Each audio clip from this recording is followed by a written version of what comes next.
Hello everyone, welcome to yet another video of operating system. Operating system last topic ആണ് system boot process എന്നുള്ളത്. So booting എന്നുള്ള processing operating system ഏറ്റവും important ആയ process ആണ് booting. എന്താണ് booting എന്ന് describe ചെയ്യുന്ന section ആണിത്.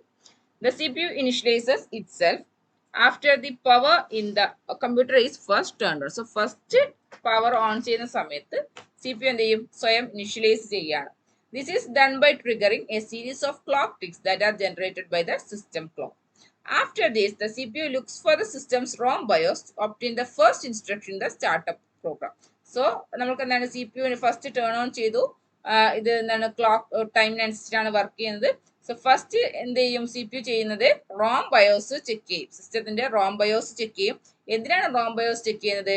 ഈ ഒരു സ്റ്റാർട്ടപ്പ് പ്രോഗ്രാമിന്റെ ഫസ്റ്റ് ഇൻസ്ട്രക്ഷൻ എന്താണെന്ന് ചെക്ക് ചെയ്യും. ഓക്കെ, അതായത് സ്റ്റാർട്ടപ്പ് പ്രോഗ്രാം നമുക്ക് സിസ്റ്റം ഓൺ ചെയ്തിട്ട് ഓപ്പറേറ്റിംഗ് സിസ്റ്റം ലോഡ് ചെയ്യുന്നത് വരെയുള്ള, അതായത് ഓപ്പറേറ്റിംഗ് സിസ്റ്റം തന്റെ കൺട്രോൾ ഏറ്റെടുക്കുന്ന വരെയുള്ള ആ ഒരു ടൈമിനെയാണ്, ആ നടക്കുന്ന കുറെ സീക്വൻസ് ഓഫ് ഓപ്പറേഷൻസിനെയാണ് നമ്മൾ ബൂട്ടിംഗ് എന്ന് പറയുന്നത്.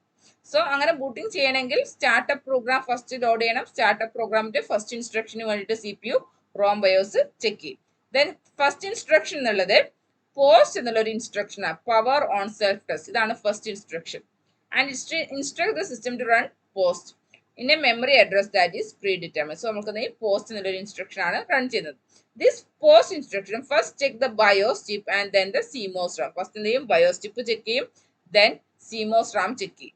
Then if there is no battery failure detected by post, then it continues to initialize the CPU. So battery failure ഒന്നുമില്ല എന്ന് പോസ്റ്റ് ചെക്ക് ചെയ്യും. അങ്ങനെയാണെങ്കിൽ എന്ത് ചെയ്യും? CPU initializationന്റെ ബാക്കി പാർട്ടിലേക്ക് ചെയ്യാൻ വേണ്ടി തുടങ്ങും. Post also check the hardware devices, secondary storage devices such as hard drive, port, etc. and other hardware devices such as mouse and keyboard. So next എന്താണ് പോസ്റ്റ് ചെയ്യുന്നത്?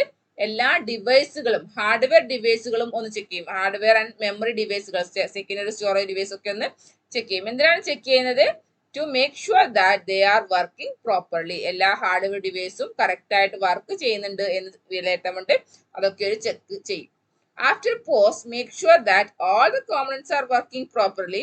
Then the BIOS finds an operating system to load. So all the systems in എല്ലാ കോമ്പണൻസും work ചെയ്യുന്നുണ്ട്, hardware device ഒക്കെ ആണെങ്കിൽ next എന്താണ് ചെയ്യുന്നത്? BIOS എന്ത് ചെയ്യും? ഓപ്പറേറ്റിംഗ് സിസ്റ്റത്തിന് വേണ്ടിയിട്ട് ലോഡ് ചെയ്യാൻ വേണ്ടിയിട്ട് സ്റ്റാർട്ട് ചെയ്യും. In most computer system the operating system loads from the C drive to the hardware. So നമുക്ക് എന്ത് ചെയ്യും? സി ഡ്രൈവിലേക്ക് എന്ത് ചെയ്യും? ഓപ്പറേറ്റിംഗ് സിസ്റ്റം ലോഡ് ചെയ്യും. Then CMOS chip typically tells the BIOS where the operating system is found. So it is CMOS chip എന്ത് ചെയ്യും? ബയോസിനോട് പറഞ്ഞാൽ എവിടെയാണ് ഓപ്പറേറ്റിംഗ് സിസ്റ്റം കാണുന്നത്, ഏത് മെമ്മറിയിലാണ്, എവിടെയാണ് ഉള്ളതെന്ന് CMOS പറയും. The order of the different drives that CMOS look at while finding the operating system is known as the boot system. So ഏത് മെമ്മറി, ഏത് ഡ്രൈവിലാണ് ഉള്ളത്, സോ ഓരോ ഡ്രൈവ് ബൈ ഡ്രൈവ് ആയിട്ട് അത് ചെക്ക് ചെയ്യും. സോ ഏത് ഡ്രൈവിലാണ് ഉള്ളത് എന്നുള്ളത് നമുക്ക് നേരത്തെ, അതിനെയാണ് നമ്മൾ ബൂട്ട് സീക്വൻസ് എന്ന് പറയുന്നത്. Then this sequence can be changed by changing the CMOS. നമുക്ക് ഈ CMOS സെറ്റപ്പ് ചേഞ്ച് ചെയ്തിട്ട് എവിടെയാണ് നമ്മുടെ ഓപ്പറേറ്റിംഗ് സിസ്റ്റം ഉള്ളത്, ഏത് ഡ്രൈവിലാണ് ഉള്ളത്, നമുക്ക് അവിടെ ചേഞ്ച് ചെയ്യാൻ വേണ്ടി പറ്റും. നമ്മൾ സെറ്റപ്പിന്റെ കേസിൽ സെറ്റപ്പ് ചെയ്യുന്ന സമയത്ത് CMOSന്റെ സെറ്റപ്പിൽ എവിടെയാണ് ഓപ്പറേറ്റിംഗ് സിസ്റ്റം ഉള്ളത്, ഏത് ഡ്രൈവിലാണ് ഉള്ളത് എന്ന് നമുക്ക് ചേഞ്ച് ചെയ്യാൻ വേണ്ടി പറ്റും. അതിനനുസരിച്ചിട്ട് ആ സെറ്റപ്പിൽ നമ്മൾ എന്താണോ കൊടുത്തിരിക്കുന്നത്, പാത്ത് കൊടുത്തിരിക്കുന്നത്, ആ പാത്ത് നിന്നാണ് നമ്മൾ ഓപ്പറേറ്റിംഗ് സിസ്റ്റം ലോഡ് ചെയ്യുന്നത്. After finding appropriate boot drive, the BIOS first find the boot record which tells it to find the beginning of the operating system. So BIOS എന്ത് ചെയ്യും? ബൂട്ട് റെക്കോർഡ് എടുക്കും. ഈ boot റെക്കോർഡിലുള്ളത് operating സിസ്റ്റത്തിന്റെ first beginning എവിടെയാണെന്ന് കണ്ടുപിടിക്കാൻ വേണ്ടിയിട്ടാണ് ചെയ്യുന്നത്. After the initialization of the operating system, the BIOS copies the files into the memory. Next എന്ത് ചെയ്തു? ഓപ്പറേറ്റിംഗ് സിസ്റ്റം ഇനിഷ്യലൈസ് ചെയ്തു. ഓപ്പറേറ്റിംഗ് സിസ്റ്റമായിട്ട് ബന്ധപ്പെട്ട എല്ലാ ഫയൽസും മെമ്മറിയിലേക്ക് കോപ്പി ചെയ്യും. അതിനുശേഷം ഈ മൊത്തം ബൂട്ട് പ്രോസസിന്റെ കൺട്രോൾ ഓപ്പറേറ്റിംഗ് സിസ്റ്റം ഏറ്റെടുത്തു. In the end, operating system does a final inventory of the system memory and loads the device driver needed to control the peripheral device. So ഇതിന്റെ ലാസ്റ്റ് സ്റ്റെപ്പ് എന്നുള്ള രീതിയിൽ operating system എന്ത് ചെയ്യും? സ്വയം എന്ത് ചെയ്യും? ഒരു ഇൻവെന്ററി ചെക്ക് നടക്കുകയാണ്. മെമ്മറിയിലും ഡിവൈസ് ഡ്രൈവേഴ്സ് ഒക്കെ കറക്റ്റ് ആണ്, എല്ലാം വർക്ക് ചെയ്യുന്നുണ്ട് എന്നുള്ള രീതിയിൽ ഓപ്പറേറ്റിംഗ് സിസ്റ്റം എന്ത് ചെയ്യും? ഒരു ചെക്കിംഗ് നടത്തും.